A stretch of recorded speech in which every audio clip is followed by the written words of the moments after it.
contains a sense of humor that some people might not share. Viewer discretion is... All right, let's introduce everybody. My name is Doug Sinclair. I'm the executive story editor and supervising director. I'm Eden Ibrick, the director. And I'm Sasha Zagorski, the art director. And I'm Dan Hawes, the producer. And this we're watching is Separation Anxiety, which was the pilot episode of Chili Beach, the first one that went to air, although not the first one produced. Anybody want to talk about where the opening title sequence came from? The opening title sequence was basically an idea of showing the whole town in 30 seconds, so the viewer would be able to get an idea of where the characters live on the beach and get a sense of the scale and kind of what everyone does. And the intention was always to make it move really fast. Yeah. Like a big action scene for our opening title sequence. And we also played around with other ideas like the 3D hockey game. The hockey game, yeah. Where we introduced the characters, but we thought this one would be a little bit more appropriate to give people a sense of what's happening. And since this is the pilot episode, maybe it's a good time to talk about where the series came from. And maybe, Dan, you want to talk about the history of it? We come from very humble beginnings, needless to say. I guess back in the mid-90s, Doug and I at the time were pretty passionate about doing stuff. We weren't sure what it was, but stuff. And the internet seemed to be like a great canvas to be able to get our stuff out there. And so with a combination of a little bit of technical prowess in the late 97, we were able to bring it to air. But at first it was kind of a reject. It was a pitch that we had taken to AT&T Canada as a main site for their new community called attcanada.net. And they wanted something that was really Canadian, really different. And so we thought, hey, this would be a kind of a fun thing, Chili Beach. Then when they basically ignored us, we thought, you know what, let's do it ourselves. And at the time, Real Networks had just announced the ability to incorporate streaming media into incorporate streaming media flash, basically, into their player. So we thought, hey, this we could actually deliver a TV quality experience here. So that was kind of the, the point at which technology was able to facilitate telling a story on the internet. Sorry. That scratching noise was Dan scratching his arm while telling that long story. So basically what he's saying is that the series started on the web as a Flash animated series, and it remains a Flash animated series even today, although not on the web anymore. Well, it is still on the web, actually. If you go to chilibeach.com, you can see the episodes. The first 27 or 28 that were done on the web initially are still there. Did we do 27 or 28 episodes? Yeah. Is that true? In varying lengths, yeah. Anywhere between 30 seconds and 10 minutes, actually. I can remember maybe 4 that we did. I don't remember 28. Well, that was a tough... You should visit the website. It was a difficult time working 7 hours, 24 hours a day, 7 days a week, Doug. And actually, one of the episodes in the first season that'll be on this DVD set was Shut Your Space Hole, which was originally a web episode in 3 parts. That's right. But like I said here, Separation Anxiety was actually not the first episode that we produced, even though it was the first one that was aired. And we did that because we thought we would be kind of up to speed with the animation and the artwork by that point, and it might give the pilot a little more polished look and feel, although I think it ended up that the schedule had fallen behind by that point, so we had like a week to put the pilot together. Is that true, Ed? Sounds about right, yeah. Now this is Michelle, who was not a character on the web series, and Michelle and Abby were added because when we were picked up by CBC, it was going into a youth slot, and it was thought that there should be some younger characters to kind of flesh out the cast a little bit and give it a bit of a younger feel. Now, Sasha, you remember the process of coming up with a design for Michelle.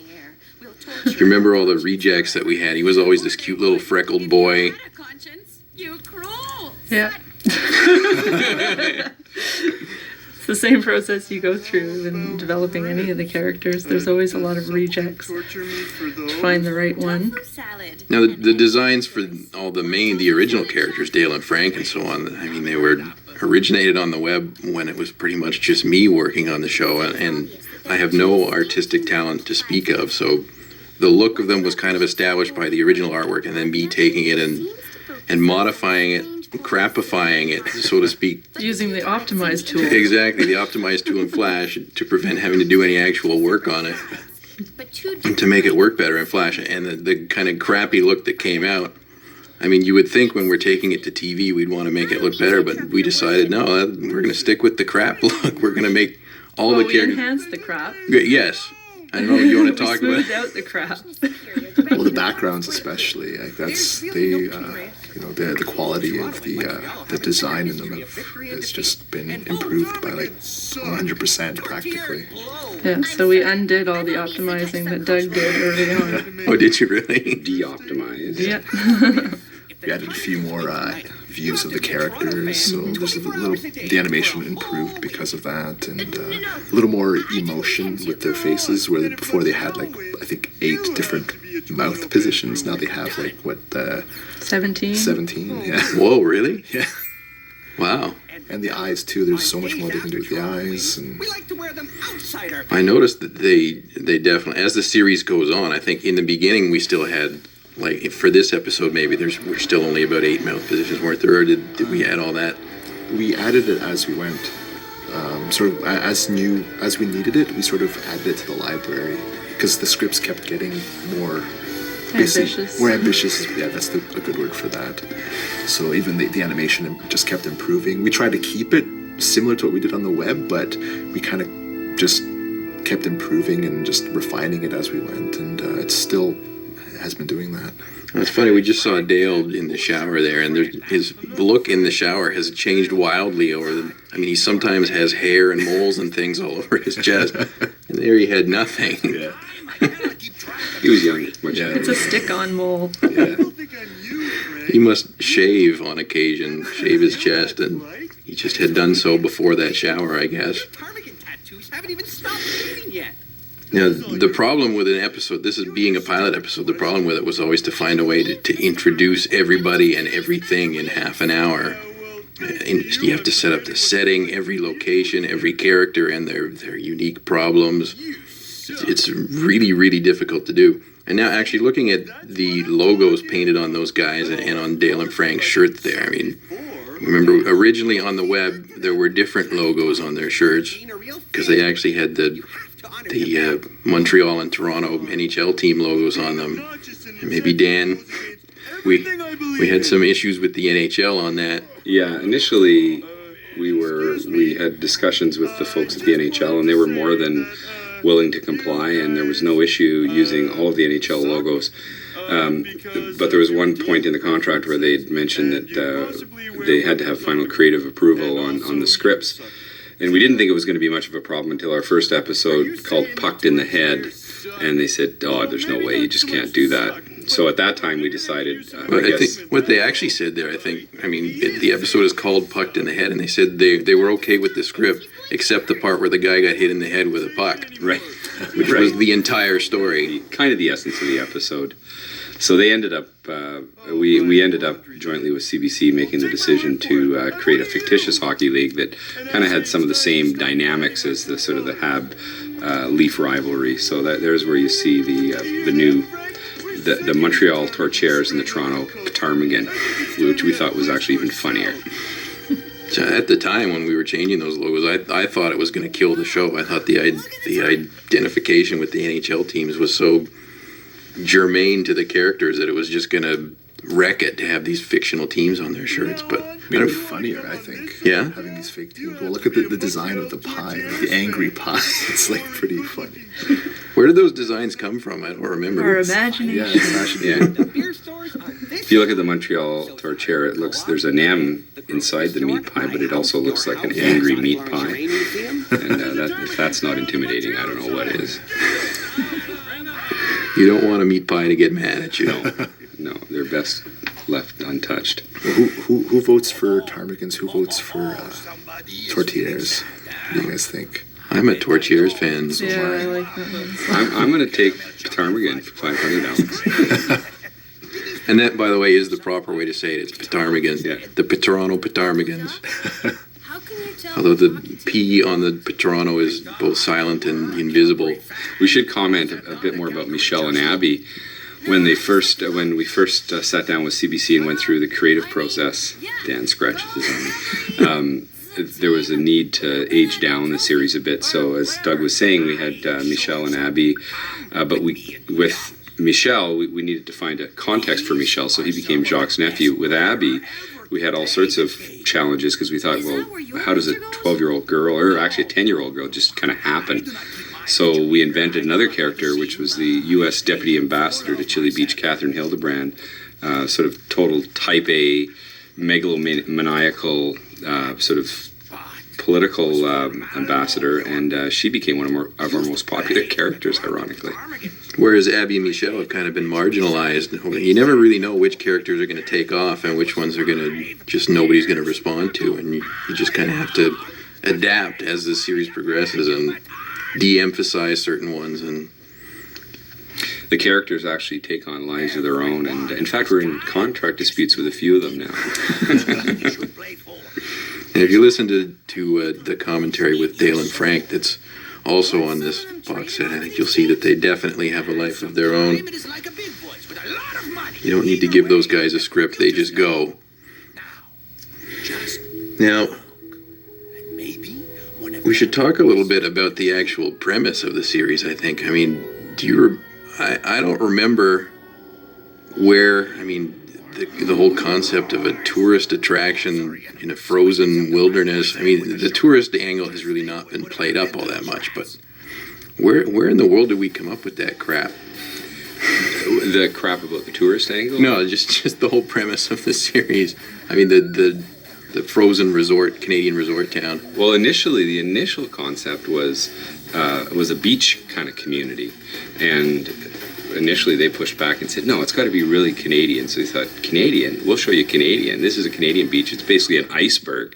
It's, people play hockey, drink beer, and get eaten by polar bears. So the thinking at the time was to make it completely self-deprecating, which in fact is very Canadian, and just take all of those negative stereotypes that we Canadians experience in dealing with our friendly neighbors down south, and just flip them and just kind of mercilessly exploit them. So that's why you see Chili Beach being, it's a real kind of a over-the-top portrayal of Canada, the same way Americans might. Ironically, Canadians think it's Canadians think it's funny, Americans think it's documentary. Hey, there was a guy in that crowd scene there on Dale's couch that kind of looked like Dale. He looked like Dale's long-lost cousin or something. I was just noticing that as well. There he is. Yeah, what's up with that?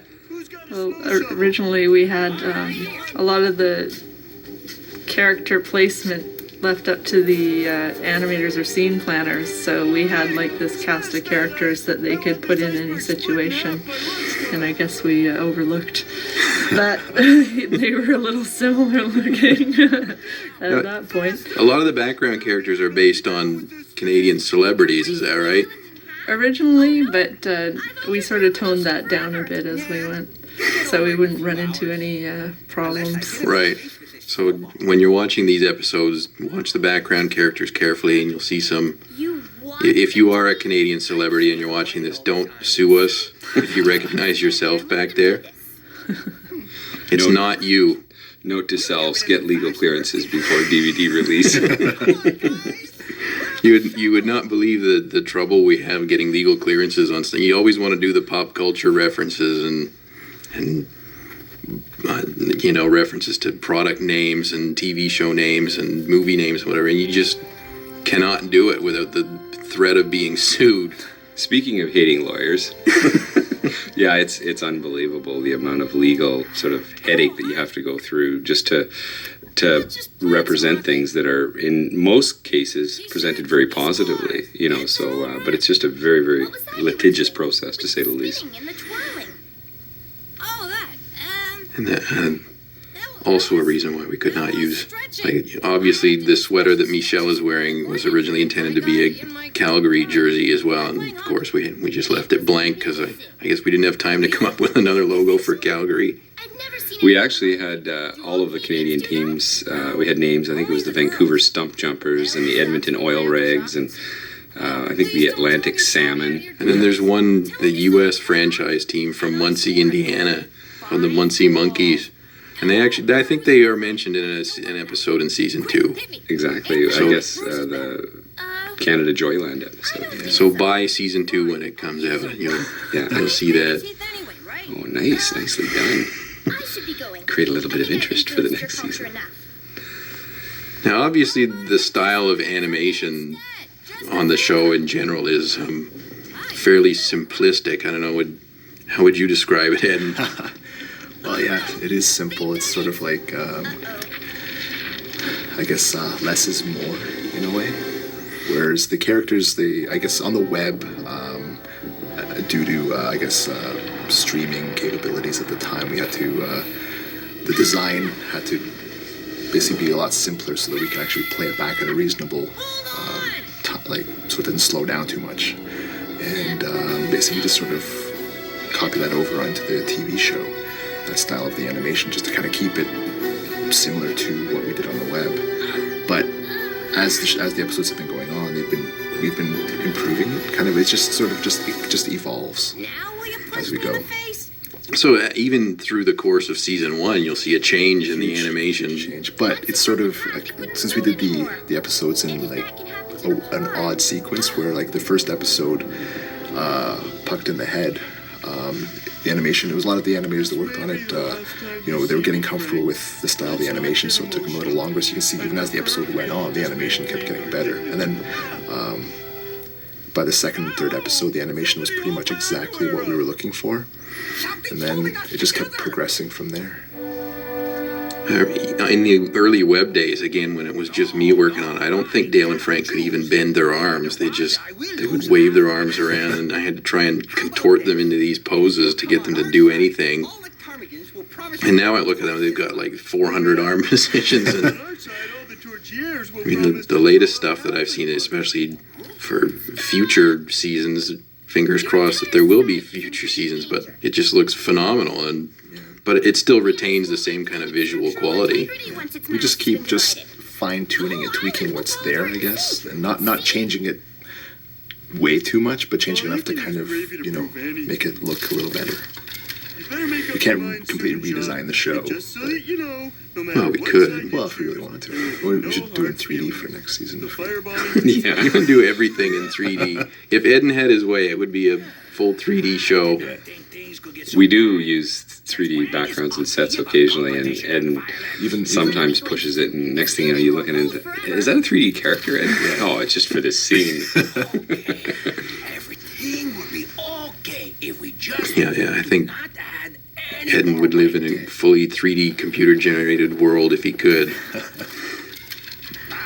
fact, I think we're in a 3D generated world. Can you feel yourself? I can't feel anything. Oh, it's because I'm so hungover. I'm sorry I'm taking so long to sign your picture, but I had trouble finding pen. There's our I signed for you character, now, the Malmo Bjornvik. He's one of my favorites. I go back to looking we had to find a character for this particular role that empathized with both the Montreal and Toronto domains, and at the time we were the characters under consideration were like Ken Dryden, Doug Gilmour. Gilmour, and who else? That was Doug Gilmour actually agreed to come in and do the voice for it. And then we had these problems with the NHL, and Doug Gilmour is an NHL star, and we just couldn't use him anymore. So we had to suddenly, kind of at the last minute, create this fictional character who actually has appeared in more than one episode. He comes back for an episode in season 2. And he's got this ridiculously over-the-top Swedish accent. And by the way, anyone who watches the show knows that we think accents are funny. Somebody talks with an accent, that's automatic comedy, as being evidenced by Malmo at this very second. Malmo, you're on the wrong side! Quick! And apparently that's all there is to say about separation anxiety. It's wrapping up nicely. Go Elmo? This ending, I think, was always Like better. Yeah, Momo. a point of contention. I mean, endings are so hard to come up with, and actually having them tie it makes very little sense that they can tie their jerseys together and pull the island back together. He can really You just do what you can. But in a cartoon world, it's Well, yeah. quite viable. Know what's weird? He was a great tortillere and a great. And I think later on we see that they're actually patching the island together simply by bulldozing snow into the crack. As much snow as they could find. hockey fan. It's actually a very common You wonder- technique used here in Toronto by the city officials. Sucks. There are a lot of things in Chili Beach that don't make a lot of sense. Good that we have differences. Maybe that's what makes hockey so great. That and the fighting. And there always seems to be this moment where Dale comes to a realization, and there's kind of a Brady Bunch speech where he says, "I realize now that I've done wrong." I mean, Dale is basically kind of an unsympathetic character. He's selfish and self-centered and completely rude and unkind to everyone else, but you always end up liking him, I guess, because he does the right thing eventually. And Frank, who is his whipping boy, usually at some point sort of asserts himself and Right. stands up and Well, they have an interesting dynamic because Dale is the dumb idiot who never knows the right thing to do. Frank is a brilliant genius who always knows the right thing to do, but and yet Dale is the leader who pushes Frank around. Okay, let's get they could this conquer thing the world if they building. could just reverse their Exactly. characteristics. They would be uber powerful. Now here comes And the that's our Legion next of series, so stay tuned. Dale and Frank co-breed and create a superhuman Oh, there. character. Let's bulldoze snow into this crack. That'll fix everything. Got it. It's 20 feet wide and 300 feet deep, but if we just put enough snow in it. Replay. Replay this. I think they're importing it from Sudbury, actually, so there's plenty of it.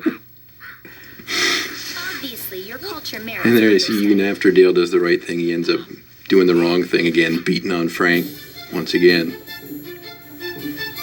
Was that somebody's stomach growling? I think it was Sasha's. I've been fighting mine this whole time. I guess that's it for the pilot episode.